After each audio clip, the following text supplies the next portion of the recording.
اعوذ باللہ من الشیطان الرجیم بسم اللہ الرحمن الرحیم واتقوا فتنة لا تصیبن الذین ظلموا منکم خاصة واعلموا ان اللہ شدید العقاب۔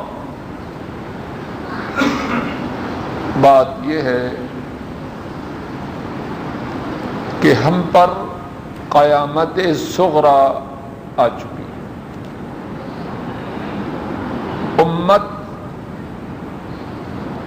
اتنی بڑی مصیبت میں مبتلا ہو چکی ہے کہ ابھی تک ہم جو باقی ہیں اس مصیبت کا صحیح اندازہ نہیں کر پائے۔ اللہ ہی جانے یا وہ جانے جو اس مصیبت کا براہ راست شکار ہوئے ہیں کہ یہ مصیبت کتنی بڑی ہے، اور کچھ معلوم نہیں کہ آنے والے کل میں نہیں، کچھ معلوم نہیں آنے والے منٹ میں ہمارے ساتھ کیا ہونے والا ہے۔ میں اس مصیبت کی سنگینی کے حوالے سے کچھ مزید کہنا نہ چاہوں گا کہ بہت سے سامعین اس مصیبت کے بارے میں مجھ سے زیادہ آشنا ہے، لیکن جو بات میں اللہ کی توفیق سے پوری دیانتداری سے اور اپنی استطاعت کے مطابق پوری، اور جو بات میں اپنی استطاعت کے مطابق مکمل ذمہ داری سے اس بارے میں اللہ کے رسول صلی اللہ علیہ وسلم کے منبر پر کھڑے ہو کے عرض کرنا چاہوں گا، وہ یہ ہے کہ ہم پر یہ مصیبت کیوں آئی، اور آئندہ نہیں، ابھی جو مصیبت اور معلوم نہیں وہ آنے والی مصیبت سے کتنی بڑی، یہ مصیبت ہم پہ کیوں آئی ہے، اور جو مصیبت پردہ غیب میں اللہ کے حکم کے انتظار میں ہمارے سروں پر کھڑی ہے۔ میں عرض اللہ کی توفیق سے یہ کرنا چاہوں گا کہ آئی مصیبت تو کیوں آئی، اور اس سے بچنا ہے تو کیوں کر اور کیسے۔ اور یہ موضوع سب سے پہلے میری ضرورت ہے، سچی بات ہے، مجھے اپنی جان آپ سب سے زیادہ پیاری، اور پھر آپ میں سے ہر ایک کی ضرورت ہے۔ تو بات کا پہلا حصہ، مصیبت کیوں آئی؟ قرآن کریم اس بات کی واضح طور پر نشاندہی کرتا ہے کہ لوگوں پر جو مصیبت آئے وہ ان کے گناہوں کی وجہ سے۔ اس بارے میں ایک نہیں متعدد آیات رب واضح طور پر دلالت کرتے ہیں۔ اب اس کے ساتھ ایک اور سوال ہے کہ گناہ بہت ہے اور ہمارے دامن گناہوں سے آلودہ ہے، گناہ بہت ہے اور ہم بہت ہی زیادہ اپنے گناہوں میں ڈوبے ہیں، کوئی شک و شبہ نہیں۔ میں اپنے سے بات کی ابتدا کر رہا ہوں اور میرا مخاطب سب ہے، بچنے والے تھوڑے ہیں، میری طرح ڈوبنے والے گناہوں میں زیادہ۔ لیکن توجہ فرمائیں، گناہوں میں سے کچھ گناہ ایسے ہیں جو عذاب الہی کو دنیا ہی میں بہت زیادہ کھینچنے والے، اور آج صرف اسی گناہ کا کچھ اللہ کی توفیق سے ذکر کرنا۔ عذاب الہی کو بہت زیادہ دعوت دینے والا، کھینچنے والا، چیخ چیخ کے بلانے والا گناہ ایک یہ ہے کہ میں اور آپ دیکھیں عرش والے رب کی نافرمانی ہو رہی ہے اور ہم گنگے بن جائیں، ہماری آنکھیں گناہوں کو دیکھیں، ہمارے کان گناہوں کو سنیں، لیکن ہم کہیں ہمیں کیا ہے؟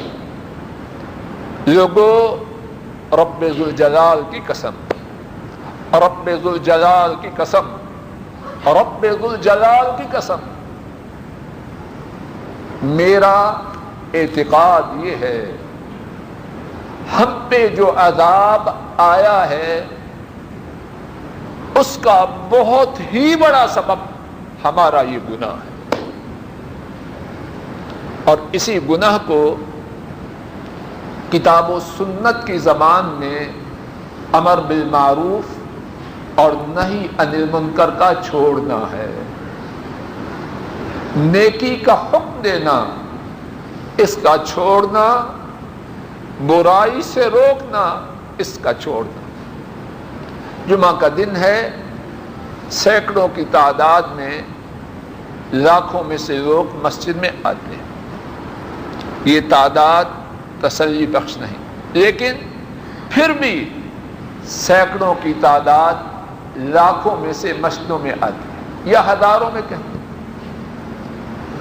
لیکن توجہ طلب بات یہ ہے لاکھوں میں نیکی کا حکم دینے والے، برائی سے روکنے والے کتنے ہیں؟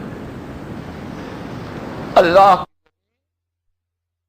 اور اللہ کے دین کا حکم دینے والے کہاں نظر آتے؟ اللہ کی نافرمانیوں سے روکنے والے کہاں جا چکے؟ باہر کی بات کیا کریں، اپنے اپنے گھر کی خبر کریں۔ ہم جو مسجد میں آتے ہیں، کیا ہمارے گھر اللہ کی نافرمانیوں سے پاک ہو چکے ہیں؟ ہماری بیٹیاں، ہمارے بیٹے، ہمارے بہن بھائی کیا گناہوں سے پاک ہو چکے ہیں؟ نہیں۔ ہماری زبانیں کیوں گونگی ہو چکی ہیں؟ ہماری زبانوں کو کیوں زنگ لگ چکا ہے؟ میں اپنے آپ سے اور آپ میں سے ہر ایک سے سوال کر رہا ہوں، صبح سے لے کر اب تک میں نے اور آپ میں سے ہر ایک نے اپنے اپنے گھر میں، اپنی بیٹیوں کی صورت میں، اپنے بیٹوں کی صورت میں، اپنی بیویوں کی صورت میں، اور بیویوں نے اپنے شوہروں کی صورت میں کتنے گناہوں کو دیکھا ہے؟ کتنے ہیں ہم میں سے ان گناہوں پر اپنی زبانوں کو حرکت دینے والے؟ لوگوں، جب انسانوں میں اپنے رب کی دین کے لیے غیرت ختم ہو جاتی ہے تو ایسے انسانوں کو رب کی زمین پر رہنے کا حق ختم ہو جاتا ہے۔ میں اور آپ جو زمین پر چل رہے ہیں اس لیے نہیں کہ ہمارا زمین پر چلنے کا حق ہے، معلوم نہیں، یہ رب کی طرف سے جو ڈیل ہے ہمارے عذاب کے اور سنگین ہونے کے لیے ہے یا ہماری معافی کے لیے مہلت۔ یہ جو میں عرض کر رہا ہوں کتاب و سنت میں اس بارے میں بہت کچھ۔ ابتدا میں جو آیت کریمہ پڑھی، اللہ کریم فرماتے ہیں وَاتَّقُوا فِتْنَةً لَا تُصِيبَنَّ الَّذِينَ ظَلَمُوا مِنْكُمْ خَاصَّةً، اس عذاب سے ڈر جاؤ جو عذاب صرف ظالموں کو نہ پہنچے گا۔ ہم یہ ذکر کر کے فلاں بڑا بے ایمان، فلاں بڑا یوں، فلاں بڑا یوں، اور سمجھتے ہیں کہ ہم تو آسمانوں میں پہنچ گئے۔ نہیں، اگر فلاں یوں اور یوں ہے، تو نے اے فضل الہی، اے فلاں تو نے اس کی خرابی کو روکنے کے لیے کیا کیا ہے؟ تو پتھر ہے، تو دیوار ہے، تو درخت ہے، کون ہے تو انسان ہے کہ نہیں؟ آنکھیں تیرے پاس ہیں کہ نہیں؟ زبان ہے کہ نہیں؟ تو نے کیا کیا؟ وَاتَّقُوا فِتْنَةً لَا تُصِيبَنَّ الَّذِينَ ظَلَمُوا مِنْكُمْ خَاصَّةً، اس عذاب سے بچ جاؤ جو صرف ظالموں پر نہ آئے گا۔ وَاعْلَمُوا أَنَّ اللَّهَ شَدِيدُ الْعِقَابِ، اور جان لو یقیناً اللہ سنگین عذاب والا۔ عذاب نے آنا ہے سب پر، کرنے والوں پر اور دوسروں پر، اور کس کی طرف سے آنا ہے؟ اللہ کی طرف سے جو سنگین عذاب والا۔ اور جس عذاب کو اللہ سنگین قرار دے وہ پھر عذاب کیسے ہوگا؟ جائیے ان سے پوچھئے جو کتنے دن اس قریب ٹاور میں منو ملبہ کے نیچے دبے رہے۔ ہم کیا جانے؟ میرے رب کی ذاتعداد رحمتیں ہوں نبی کریم صلی اللہ علیہ وسلم پر، انہوں نے بھی اس بات کو بارہا امت کے لیے واضح فرمایا۔ کتنی احادیث پاک ہے، وقت کی قلت کے پیش نظر صرف 2 حدیثیں سننے اور سمجھنے کی توفیق، سننے اور سمجھنے کی کوشش کرتے ہیں۔ امام طبرانی رحمہ اللہ اس حدیث کو روایت کرتے ہیں۔ حضرت عرس بن عمیرہ رضی اللہ تعالی عنہ اس حدیث کے راوی ہیں۔ ہمارے نبی کریم صلی اللہ علیہ وسلم نے فرمایا ان اللہ تعالی لا يعذب العامة بعمل الخاصة حتى تعمل الخاصة بعمل تقدر العامة أن تغيره فلا تغيره فذلك حين يأذن الله تعالى في حلاك الخاصة والعامة او كما قال صلی اللہ علیہ وسلم۔ نبی رحمت صلی اللہ علیہ وسلم نے فرمایا بلا شبہ اللہ بعض لوگوں کے گناہوں کی وجہ سے سارے لوگوں کو عذاب میں مبتلا نہیں فرماتے، فرمایا مگر جب کچھ لوگ گناہ کریں اور باقی لوگ اس گناہ کو بدلنے کی طاقت رکھیں اور وہ اس گناہ کو نہ بدلیں، اس گناہ کو نہ روکیں، تو فرمایا پھر اللہ کی طرف سے سارے کے سارے لوگوں کو، گناہ کرنے والوں کو اور باقی سارے لوگوں کو اللہ تعالی عذاب میں مبتلا کرنے کا حکم دے۔ لوگوں، میں اور آپ پوچھیں، کیا ہم سب اس عذاب کے مستحق ہیں کہ نہیں؟ ایک اور حدیث پاک توجہ سے سماعت فرمائیے۔ امام احمد رحمہ اللہ اس حدیث کے راوی ہیں، حضرت حذیفہ بن یمان رضی اللہ تعالی عنہما روایت کرتے ہیں، ہمارے نبی کریم صلی اللہ علیہ وسلم نے فرمایا، والذی نفسی بیدہ لتأمرن بالمعروف ولتنہون عن المنکر او لیوشکن اللہ ان یبعث علیکم عقابا من عنده ثم لتدعنہ فلا یستجیب لکم۔ فرمایا نبی کریم صلی اللہ علیہ وسلم، اس ذات کی قسم جس کے ہاتھ میں میری جان ہے، قسم کھا رہے ہیں کہ میرے اور آپ کے دل و دماغ میں بات اتر جائے، قسم ہے اس ذات کی جس کے ہاتھ میں میری جان ہے، تم نیکی کا حکم ضرور دو گے۔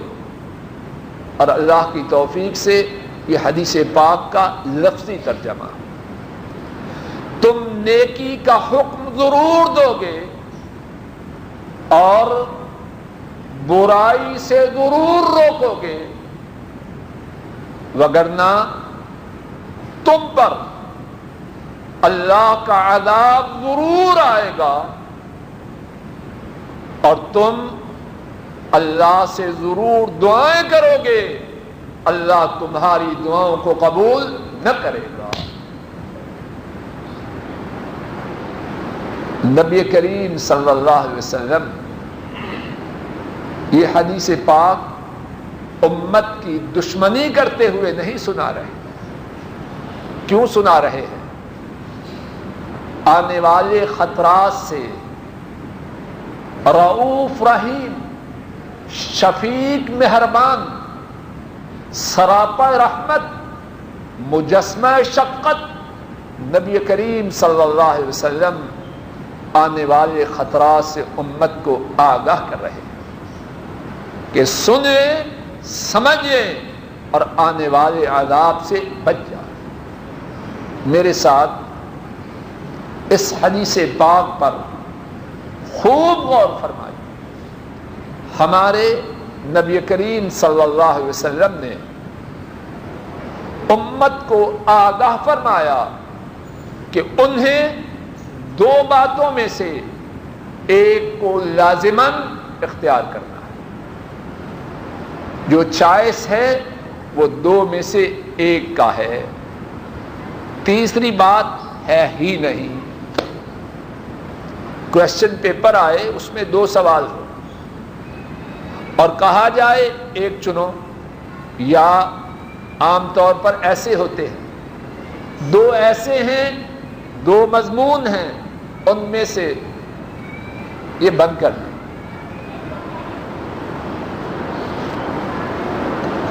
دو ایسے ہیں، دو مضمون ہیں، ان میں سے ایک کے بارے میں لکھو۔ اب نالائق شاگرد، آوارہ گرد، پڑھائی نہیں سارا سال، کسی تیسرے موضوع پہ لکھ سکتا ہے؟ لکھے گا ان دو میں سے ایک کا۔ امت کے سامنے لوگوں توجہ کرو اور اپنے نبی پاک صلی اللہ علیہ وسلم کے اس فرمان کو پلے باندھ۔ اور میرا یہ یقین ہے اگر میں اور آپ صرف اس ایک حدیث کو اپنے پلے باندھ لیں تو شاید اللہ کے فضل و کرم سے صرف یہی حدیث آنے والے عذابوں سے بچاؤ کے لیے بہت بڑا سہارا بن جائے۔ دو چوائسز ہیں، دو باتیں ہیں، امت کو ان میں سے ایک بات کو لینا ہے۔ پہلی بات، نیکی کا حکم دیں، برائی سے روکیں۔ بات نمبر دو، اگر پہلا چوائس، پہلی شق منظور نہیں تو دوسری شق یہ ہے اللہ کے عذاب کے استقبال کے لیے تیار ہو جائیں۔ اور کاش کہ بات یہاں رک جاتی، رکی نہیں۔ اللہ کے عذاب کے استقبال کے لیے تیار ہو جائیں اور پھر اللہ سے التجائیں کریں، اللہ سے فریادیں کریں، اور اللہ یقیناً ان فریادوں کو قبول نہ فرمائے گا۔ افسوس، اپنے دعووں کے باوجود ہم نے دوسری راہ کو چن رکھا ہے۔ کتنی دعائیں ہوتی ہیں، عذاب کم ہو رہے ہیں یا زیادہ؟ اللہ ظالم نہیں، نبی کریم صلی اللہ علیہ وسلم ظالم نہیں۔ میں اور آپ اپنی چوائس کو تبدیل کر لیں۔ اصل عذاب سے بچنے کی جو راہ ہے وہ اپنی لائن کو بدلنا ہے۔ ہم دوسری لائن پر ہیں، لائن نمبر 1 پہ آ جائیں، اور وہ کیا ہے؟ نیکی کا حکم دینا، برائی سے روکنا۔ اور لوگوں، میں نے ابتدا میں جو بات عرض کی کہ گفتگو کے دوسرے حصے ہیں دو، کہ میری آج کی گفتگو کے 2 حصے ہیں۔ پہلا حصہ عذاب کیوں آیا، دوسرا حصہ عذاب سے نجات کیسے پائیں۔ 2 لفظوں میں گفتگو کا دوسرا حصہ یہ ہے، نیکی کا حکم دینا شروع کر دیں، برائی سے روکنا شروع کر دیں۔ اور یہاں اللہ کی بہت بڑی رحمت کی بات ہے، توجہ فرمائیں۔ میں اور آپ اور سارے لوگ اس بات کے پابند نہیں کہ برے کو برائی سے نکال کے چھوڑے، نیکی چھوڑنے والے کو نیکی پر پہنچا کے چھوڑے۔ ہم اس کے پابند نہیں، ہم اس کے پابند نہیں۔ ہم پابند ہیں جب تک اس جان میں جان ہے، دوسروں کو نیکی پر لانے کے لیے جہاں تک ہماری طاقت ہے اس سے زیادہ نہیں، تا حد استطاعت، جہاں تک طاقت ہے اپنے گھر سے شروع ہو کے جہاں جہاں دیکھیں نیکی چھوڑی جا رہی ہے اس نیکی کا حکم دیتے جائیں، اور جہاں جہاں اللہ اور اس کے رسول کی نافرمانی دیکھیں اس سے روکتے جائیں۔ کوئی مانے یا نہ مانے اس سے ہمیں کوئی سروکار نہیں۔ ہمیں اپنے آپ کو عذاب سے بچانے کے لیے نیکی کا حکم دینا اور برائی سے روکنا، اس کو اپنی زندگی میں جاری اور ساری کرنا ہے اس وقت تک یہاں تک کہ اللہ کے فضل و کرم سے ایمان کے ساتھ ہمارے جسموں سے جان اللہ کے پاس واپس چلی جائے۔ اللہ کریم امت پہ جو عذاب آیا اس عذاب کے متاثرین پر اپنی بہت رحمتیں نازل فرمائے، امت کے گناہوں کو اللہ معاف فرمائے، اور آئندہ عذابوں سے محفوظ رہنے کے لیے اللہ کریم اپنے فضل و کرم سے کہنے والے کو اور سب سننے والوں کو نیکی کا حکم دینے اور برائی سے روکنے کی توفیق عطا فرمائے۔ وآخر دعوانا ان الحمد للہ رب العالمین۔ خطبہ جمعہ کا خلاصہ، ہم پہ جو مصیبت ٹوٹی وہ ہمارے گناہوں کی وجہ سے، اور ہمارے گناہوں میں سے اس عذاب کو دعوت دینے والا ایک انتہائی سنگین گناہ اللہ کے دین کے لیے غیرت کی کمی یا غیرت کا نہ، دوسرے الفاظ میں امر بالمعروف اور نہی عن المنکر کو چھوڑ، نیکی کا حکم نہ دینا، برائی سے نہ روکنا، اور معلوم نہیں آئندہ کیا عذاب ہم پہ آنے والے ہیں۔ ان عذابوں سے بچنے کے لیے طریقہ یہ، خود گناہوں کو چھوڑیں اور دوسروں کو اپنی طاقت کے مطابق گناہوں سے منع کریں، نیکی کرنے کا حکم دیں۔ اللہ کریم اپنے فضل و کرم سے ہمارے گناہوں کو معاف فرمائے۔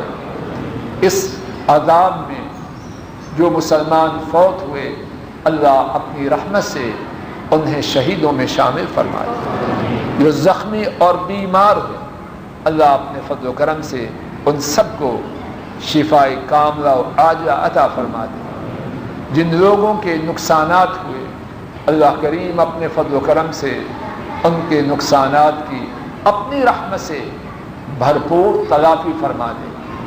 اور سب سے بڑی التجا یہ ہے کہ ہمارے جن گناہوں کی وجہ سے ہم پہ عذاب آیا، اللہ اپنے فضل و کرم سے آج سے ساری امت کو ان گناہوں سے پاک فرما دے۔